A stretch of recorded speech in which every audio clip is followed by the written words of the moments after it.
Okay, so welcome to the first class of gas dynamics. We are going to, I will introduce you what do we discuss here in compressible flow. So what are fluids?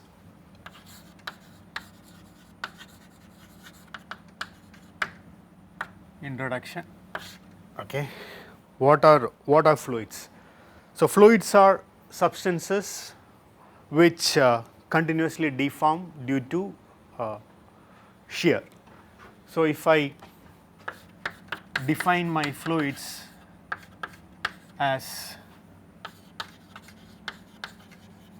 substance that deform continuously due to some shear force. Okay. Now this can be gas or liquid. Compared to the solids, the intermolecular forces are weak in fluids, compared to solids. Now if I define that as my fluids, I can have two scenarios, liquids and gases. So what's the difference between a liquid and a gas? So with respect to the course, liquid is something which has a finite volume.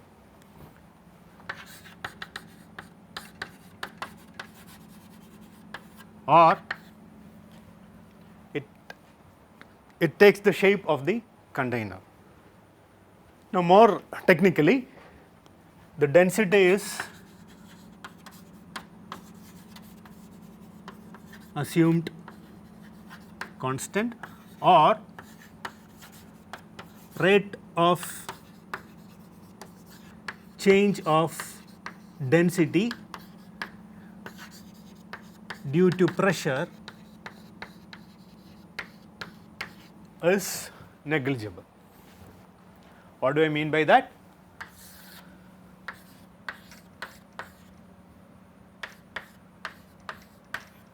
Zero, or density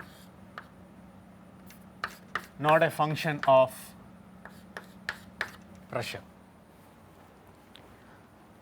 So in liquids, density is assumed constant, or the density is not going to change due to the applied pressure. Whereas in gases, the volume is not finite,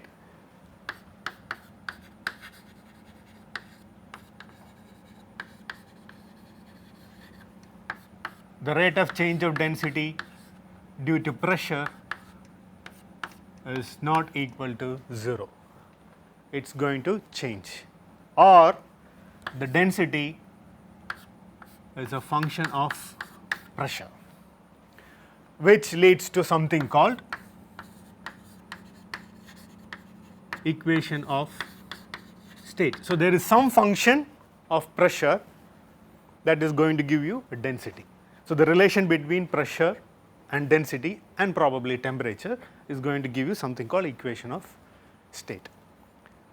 So that is my definition of liquids and gases, and we are going to study the flow of gases here, where the density is going to change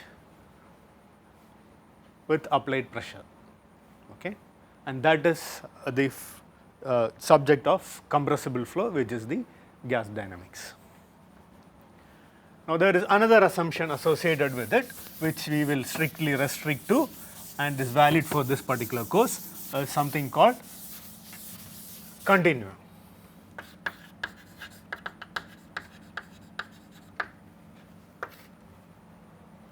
Which is, I would have several particles or several molecules in a container of gas, okay, and it is difficult to track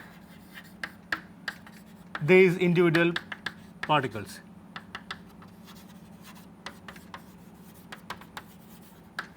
Hence, what I would assume is the system is made of continuous substance,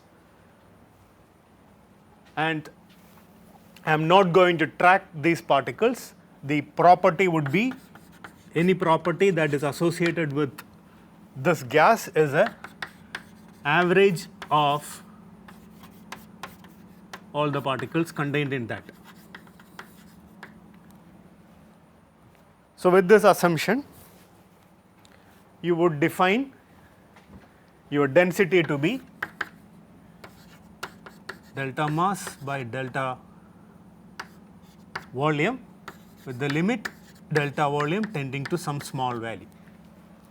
So, that is the assumption we are going to take. So, in outer space you have different particles located at at larger distances. So, those particles are separate particles and they can collide each other, and the continuum assumption is not going to be valid there. So, we are not going to study those kinds of flows, we are going to study regimes well within this. This also means that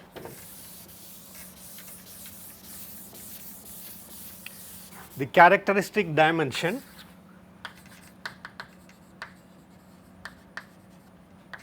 of the container or the flow,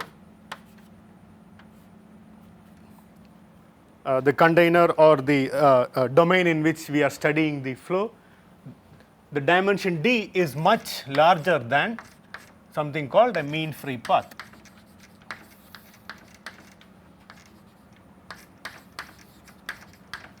Mean free path is nothing but the average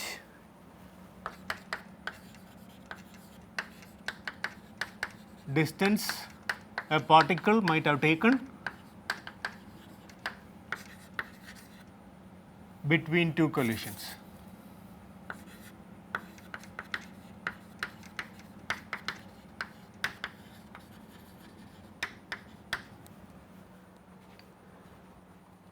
Okay. So, if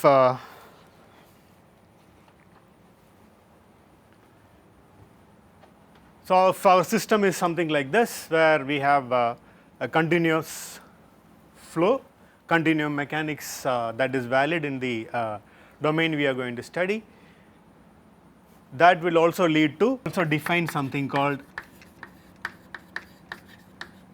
a macroscopic property, which essentially means that we are not tracking individual properties of this fluid particle or larger, we are going to have an average property of the entire system.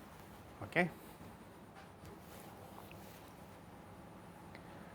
Now, as I told you, the density is now a function of pressure and probably temperature too, which gives you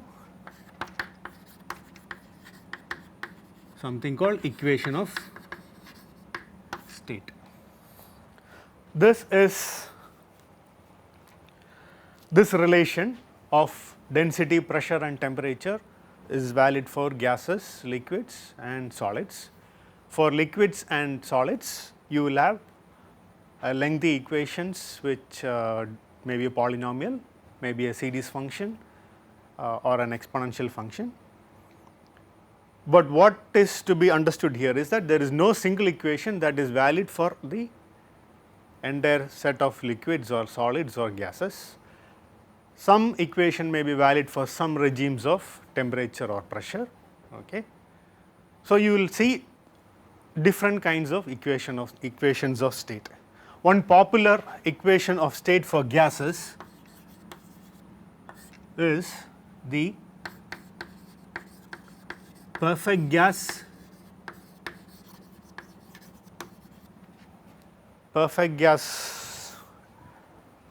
law or the ideal gas law,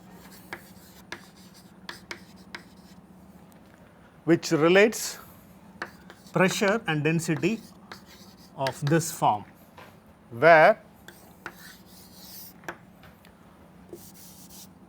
R is something called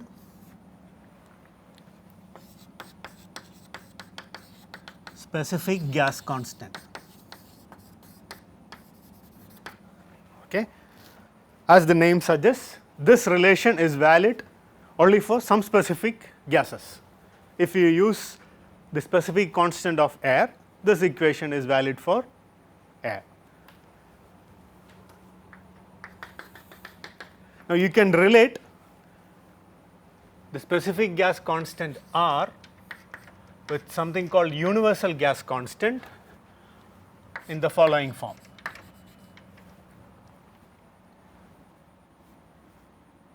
Where R equals R universal gas constant by mm. Mm is molecular mass. Okay. The value of R bar, which is the universal gas constant, as the name suggests, is universal, is valid for all gases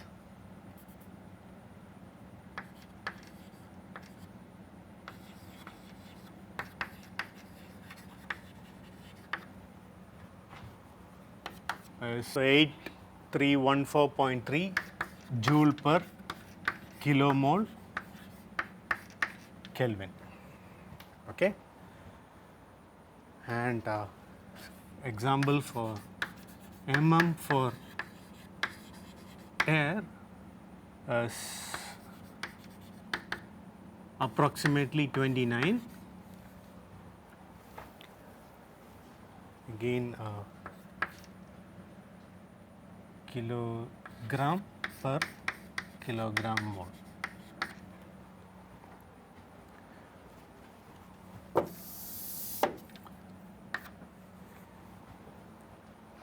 So, the value of R for air is going to be R bar by mm, which is going to be approximately 287 joule per kg Kelvin.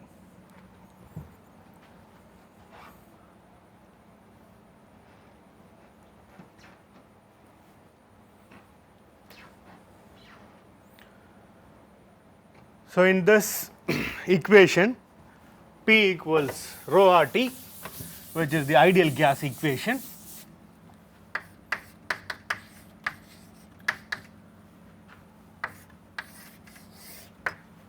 We have used R as the specific gas constant, and if I rewrite that in terms of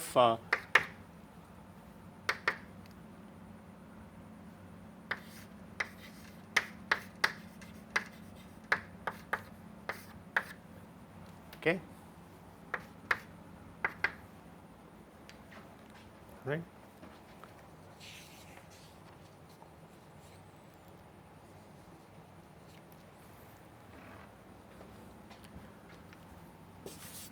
So, 1 by mm is typically written as N,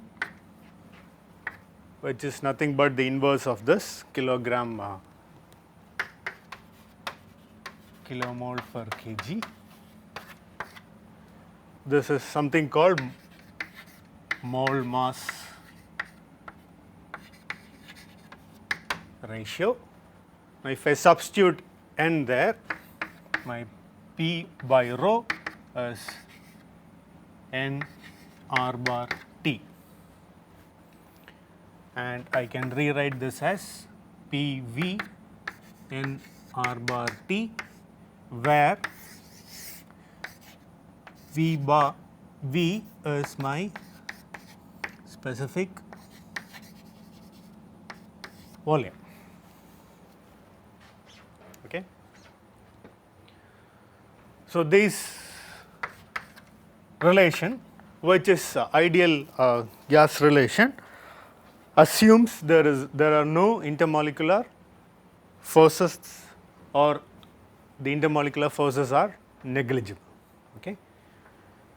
Now, this law is valid for most gases in moderate temperature and pressure. And ideal gas does not mean that it is not present or it is an imaginary fluid. It is it's just that it is valid for most of the everyday life gases, moderate pressures and temperatures, that is around 1 bar and 300 Kelvin.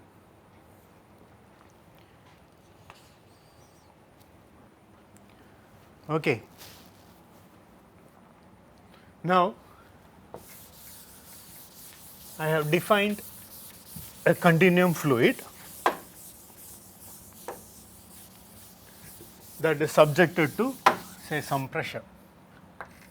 So, if I have a fluid element of volume V or V stroke, it is subjected to some pressure P. So, for every dP there is a change in volume which is dV. Okay. So, there is a pressure that is acting on the fluid element from all sides, and then because of that there will be a change in volume. Now, I can define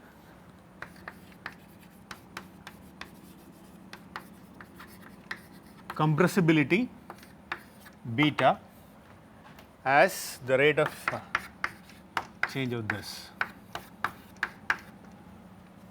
Okay, I will write for the time being dV by.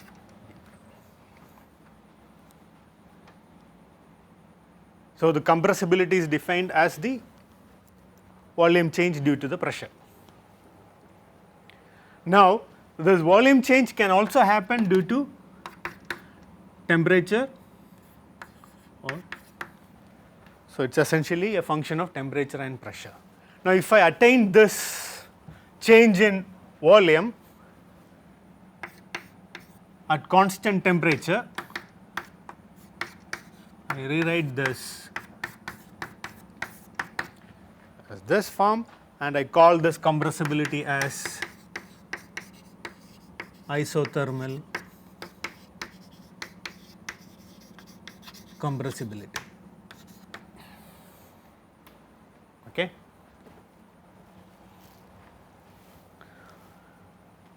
Or in the same logic,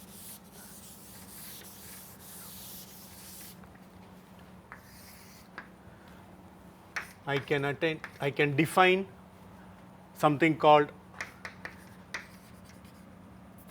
isentropic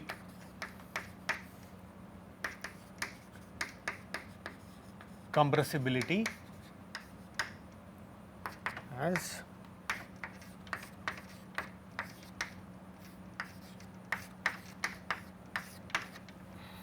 at constant entropy. So, if I attain this volume change due to pressure at constant entropy, then that compressibility is defined as isentropic compressibility. Okay. If I attain that change in volume due to pressure at constant temperature, it is called isothermal compressibility. Now, we also know that density is nothing but 1 by specific volume. Now, if I am talking about specific volume change here, then I can rewrite these equations. Say for example, beta T, I substitute this in here,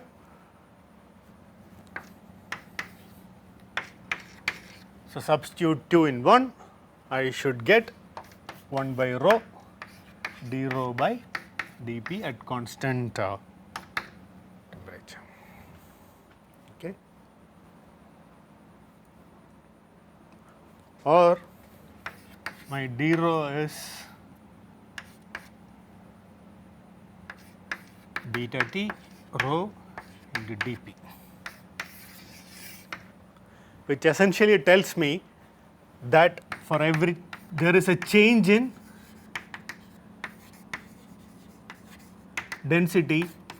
for every change in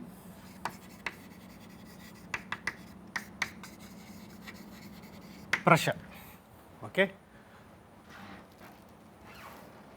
Now, for this to happen, the beta T should be large. If the beta T is very small or the isothermal compressibility is very small, there is not going to be much change in your density. So, if you look at the compressibility of water,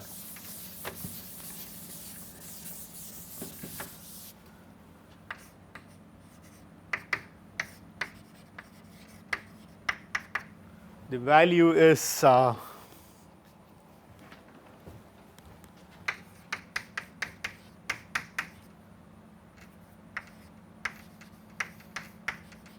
the unit should be the inverse of pressure. So, that is going to be meter square per Newton, and beta T of air is 10 power minus 5. So, that is 5 orders more than water. So, the compressibility of air is 5 orders more than water, which means that a flow of air is likely to be compressed for the same delta P as in the case of water. Okay. So, you need a highly compressible, a fluid with high compressibility to have a delta rho change due to delta P. So, compressibility is a fluid property.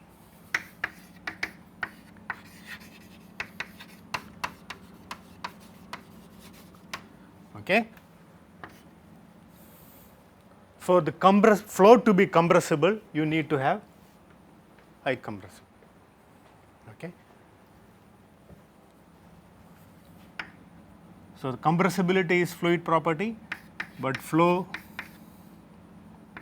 being compressible or not,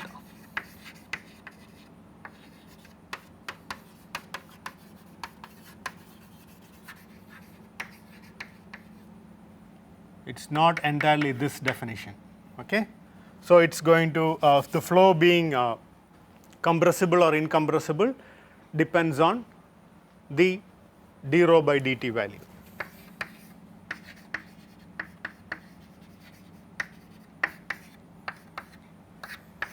Okay.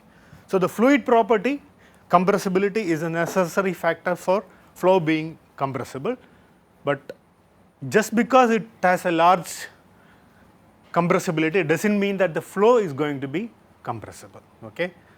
So, the air at very slow speed can still be incompressible. All right.